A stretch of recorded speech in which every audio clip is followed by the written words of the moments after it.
Hello दोस्तों, मेरा नाम राहुल और आपका अपने चैनल टारगेट बोर्ड एग्जाम में बहुत बहुत स्वागत है। तो दोस्तों, हम लोग आज की इस वीडियो में त्रिभुज चैप्टर के महत्वपूर्ण प्रश्नों को देखने वाले हैं, क्योंकि अब बारी है मैथ की और हमने मैथ के बहुत सारे वीडियोज ऑलरेडी बना चुके हैं और इस वीडियो में हम लोग त्रिभुज चैप्टर के देखेंगे और बहुत सारे वीडियोज में हमने समांतर श्रेणी, बहुपद, दो चर वाले रैखिक समीकरण, लगभग हमने सभी चैप्टर्स के महत्वपूर्ण प्रश्नों को हल कर लिया है, क्योंकि हमें इस मैथ के युद्ध को जीत कर आना है जिस प्रकार हमने हिंदी का युद्ध जीत कर आया है। इसी प्रकार हमें 25 मार्च को मैथ का भी युद्ध जीत कर आना है और हर बच्चे के चेहरे पर एक अलग ही मुस्कान लानी है। ठीक है, तो आज के इस वीडियो को शुरू से लेकर अंत तक देखिएगा और इस वीडियो में हम लोग त्रिभुज चैप्टर के सभी महत्वपूर्ण प्रश्नों को डिस्कस करने वाले हैं। तो सबसे पहला क्वेश्चन है हमारा कि यदि किसी समद्विबाहु त्रिभुज का आधार B है और बराबर भुजा A हो तो क्षेत्रफल होगा। बहुत सारे लोग क्या करते हैं कि ऑप्शन नंबर 1 करेक्ट कर देते हैं। देखिए, मैं आपको यह भी बताते चल रहा हूं कि बहुत सारे जो स्टूडेंट होते हैं वह कौन सी गलतियां करते हैं और किस आंसर को टिक लगाकर चले जाते हैं। ठीक है, तो यदि किसी समद्विबाहु त्रिभुज का आधार B हो और बराबर भुजा A हो तो क्षेत्रफल क्या होगा। ऑप्शन नंबर A दिया है √3/4 A²। ऑप्शन नंबर B दिया है A + B + C/2। Option number C दिया है 1/2 √4A² - B² और ऑप्शन नंबर 4 दिया है B √4A² - B² 4। तो इसका देखिए जो करेक्ट आंसर हो जाएगा वह हो जाएगा option number 4 B √4A² - B² 4। इस सूत्र को आपको याद भी रखना है क्योंकि इस सूत्र पर प्रश्न भी पूछा जा सकता है। ठीक है, अगला प्रश्न है हमारा इस चैप्टर का कि यदि दो त्रिभुजों के संगत कोण बराबर हों, ठीक है, तो वे त्रिभुज क्या कहलाते हैं। आपको बताना है यदि दो त्रिभुजों के संगत कोण बराबर हों तो वे त्रिभुज कहलाते हैं। ऑप्शन नंबर A दिया है समकोणिक त्रिभुज, ऑप्शन नंबर B दिया है विषम त्रिभुज, ऑप्शन नंबर C दिया है समबाहु त्रिभुज और ऑप्शन नंबर D दिया है इनमें से कोई नहीं। तो इसका जो करेक्ट आंसर होगा वह हो जाएगा समकोणिक त्रिभुज। ठीक है, यदि दो त्रिभुजों के संगत कोण आपस में बराबर हो तो वे त्रिभुज समकोणिक त्रिभुज कहलाते हैं। अगला प्रश्न है सभी वर्ग होते हैं। जल्दी से बताइए, ऐसा मैंने कई सारे क्वेश्चंस करवाया है। सभी वर्ग होते हैं, पहला सर्वांग सम, दूसरा विषम, तीसरा समरूप या इनमें से कोई नहीं।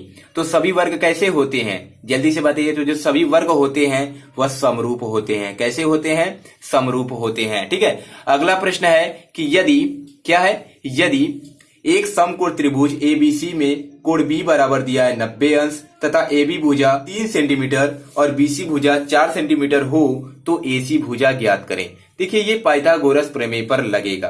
कोण B 90 दे दिया है, इसका मतलब कुछ इस प्रकार से फिगर बनेगा। ये मान लीजिए कोण B है, ये हमारे पास 90 दिया है, इसे A मान लेते हैं, इसे C मान लेते हैं। AB हमारे पास क्या दिया है 3 दे दिया, BC 4 दे दिया, तो AC का जो मान आएगा वो 5 आएगा। अब हल कर लेंगे। ठीक है, बहुत ही छोटा क्वेश्चन है, तो ऑप्शन नंबर B करेक्ट हो जाएगा 5। ठीक है, अगला प्रश्न है कि सभी समबाहु त्रिभुज होते हैं। कैसे होते हैं? सभी समबाहु त्रिभुज होते हैं। ऑप्शन नंबर A समरूप, ऑप्शन नंबर B समानुपाती, ऑप्शन नंबर C सर्वांग सम या ऑप्शन नंबर D इनमें से कोई नहीं। तो सभी समबाहु त्रिभुज कैसे होते हैं? तो समरूप होते हैं। कैसे होते हैं? समरूप होते हैं। देखिए, इनमें से एक प्रश्न जरूर आएगा। ठीक है, या तो समबाहु त्रिभुज, या तो वर्ग आ जाए, या तो वृत्त आ जाए, या तो चतुर्भुज आ जाए, एक प्रश्न जरूर देगा। ठीक है, तो समरूप होते हैं। अगला प्रश्न है पाइथागोरस प्रमेय का संबंध किस त्रिभुज से है। देखिए, ये आप पहले से ही पढ़ते आ रहे हैं। पाइथागोरस प्रमेय का जो संबंध है वह किस त्रिभुज से होता है। ऑप्शन नंबर A समकोण त्रिभुज, ऑप्शन नंबर B समरूप त्रिभुज, ऑप्शन नंबर C समद्विबाहु त्रिभुज या इनमें से कोई नहीं। तो पाइथागोरस प्रमेय का जो संबंध होता है वह समकोण त्रिभुज से होता है। किससे होता है? समकोण त्रिभुज से होता है। अगला प्रश्न है कि दो समरूप त्रिभुजों का संगत भुजाओं का जो अनुपात है, दो समरूप त्रिभुजों का संगत भुजाओं का अनुपात 3:4 है तो त्रिभुज के क्षेत्रफलों का अनुपात होगा। देखिए, त्रिभुज के जो क्षेत्रफलों का अनुपात होता है, मान लीजिए कोई त्रिभुज ABC और DEF है, तो त्रिभुज हो जाएगा ABC का क्षेत्रफल अपान होता है त्रिभुज DEF का क्षेत्रफल जो होता है वह बराबर होता है और मान लीजिए इसकी भुजा ए बी है और इसकी भुजा डी ई है, दोनों के वर्ग के बराबर होता है। ठीक है, तो यहां से मान रख देंगे। मान लीजिए ए बी का मान दिया है 3 और डी का मान दिया है 4, तो 3/4 का होल स्क्वायर हो जाएगा। तो यहां से कितना मिल जाएगा 9/16। कितना मिलेगा 9/16। तो ऑप्शन नंबर सी करेक्ट हो जाएगा 9/16। यही आपका करेक्ट आंसर है। ठीक है, अगला प्रश्न है, देख सकते हैं यहां पे कि दो समरूप त्रिभुजों का जो क्षेत्रफलों का अनुपात है वही क्वेश्चन है।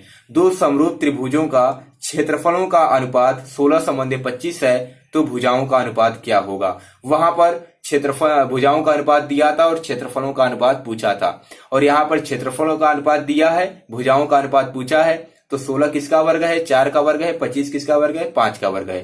तो 4/5 हो जाएगा इनके भुजाओं का अनुपात। क्या हो जाएगा ऑप्शन नंबर सी करेक्ट हो जाएगा 4/5। अगला प्रश्न है, एक समकोण त्रिभुज में कर्ण का जो वर्ग है शेष अन्य दो भुजाओं के वर्गों के योग के बराबर होता है।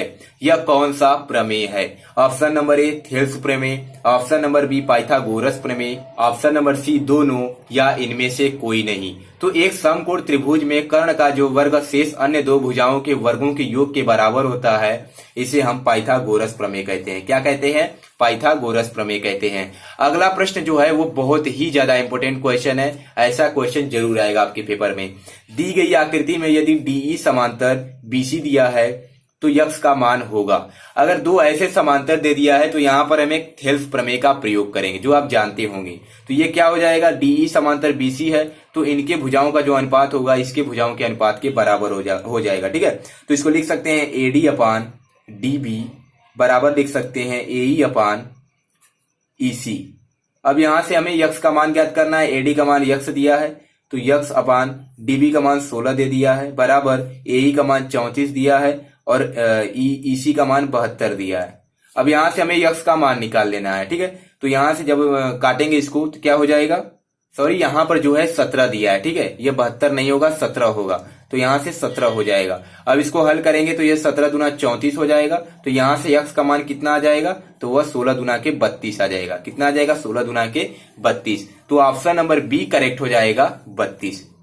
तो यही इसका आंसर हो जाएगा। तो आपको थेल्स प्रमेय के बारे में पता होना चाहिए कि अगर दो रेखाएं समांतर हो तो उनकी जो भुजाओं का अनुपात होता है वह बराबर होता है। चलिए अगला प्रश्न देख लेते हैं। 11 नंबर क्वेश्चन है कि यदि त्रिभुज एबीसी में डीई समांतर बीसी है, ऐसा ही क्वेश्चन हमने अभी पीछे किया है। यदि एडी अपान डीबी बराबर 5/3 हो तो एई अपान ईसी का मान होगा। अभी मैंने बताया है कि अगर दो रेखाएं अगर समांतर हों, दो भुजाएं समांतर हों, तो जो इधर का अनुपात होगा भुजा का वह बराबर होगा उधर के अनुपात के भुजा के। ठीक है, तो एडी अपान डीबी बराबर होता है एई अपान ईसी के। तो जो इसका मान होगा वही इसका मान होगा। तो इसका मान दिया है 5/3 तो इसका मान भी हो जाएगा 5/3। तो यही हमारा करेक्ट हो जाएगा। अगला प्रश्न है कि एक समकोण त्रिभुज में, ठीक है, एक समकोण त्रिभुज में कर्ण का मान दिया है 13 सेंटीमीटर और एक भुजा दिया है 12 सेंटीमीटर, तो शेष भुजा की लंबाई है। तो हम एक सूत्र जानते हैं कि कर्ण स्क्वायर बराबर होता है लंब स्क्वायर और प्लस आधार स्क्वायर। यहां से आप रख के मान निकाल सकते हैं, पाइथागोरस प्रमेय का सवाल है। तो कर्ण बराबर दिया है 13, तो 13 का वर्ग हो जाएगा। मान लीजिए लंब, एक भुजा लंब है वो 12 का वर्ग हो जाएगा और प्लस इसको यक्स स्क्वायर मान लेते हैं। तो जब आप इसको हल करेंगे तो यक्स का मान आ जाएगा 5 सेंटीमीटर। क्या आ जाएगा 5 सेंटीमीटर। आज की इस वीडियो का हमारा लास्ट क्वेश्चन है वह क्या है, और ये जो क्वेश्चन है ये आपके प्रीवियस ईयर क्वेश्चन पेपर में आया था। ठीक है, तो इस साल भी इसके आने की बहुत ज्यादा चांसेस है। यदि त्रिभुज एबीसी और त्रिभुज डीईएफ में कोण ए बराबर कोण डी है, कोण बी बराबर कोण एफ है तथा कोण सी बराबर कोण ई है, तो ऑप्शन नंबर ए दिया है त्रिभुज एबीसी समरूप है त्रिभुज डीईएफ के, त्रिभुज बीएसी समरूप है त्रिभुज डीईएफ के, त्रिभुज एबीसी समरूप है त्रिभुज डीएफई के और त्रिभुज एबीसी समरूप है त्रिभुज ईडीएफ के। तो यहां पर देख सकते हैं कैसे कैसे इसको क्रम में लिखा है। ए बी सी लिखा है फिर डी एफ ई लिखा है। तो देख लेते हैं कौन सा ऑप्शन करेक्ट हो जाएगा। ए बी सी लिखा है फिर डी एफ ई यानी डी एफ ई, तो ऑप्शन नंबर सी करेक्ट हो जाएगा। त्रिभुज ए बी सी समरूप होगा त्रिभुज डी एफ ई के। तो इतने क्वेश्चंस मैंने आप लोगों को त्रिभुज का बताया है, ठीक है। और ये सभी questions very very most IMP हैं। देखिए, मैं ये तो नहीं कह सकता कि यही क्वेश्चन आपके पेपर में आएगा, लेकिन ये जरूर कह सकता हूं कि जिस मेथड से मैंने सवाल को लगाया है, मैंने जैसा जैसा सवाल आपको बताया है, ऐसे ही क्वेश्चन पूछे जाएंगे। सिर्फ क्या होगा कि वहां पर अंक चेंज कर देगा और सवाल आपका वही रहने वाला है। सवाल बिल्कुल भी नहीं बदलेगा, सवाल ऐसा ही पूछा जाएगा। चलिए मिलते हैं नेक्स्ट वीडियो में। Thanks for watching this video. जय हिंद, जय भारत।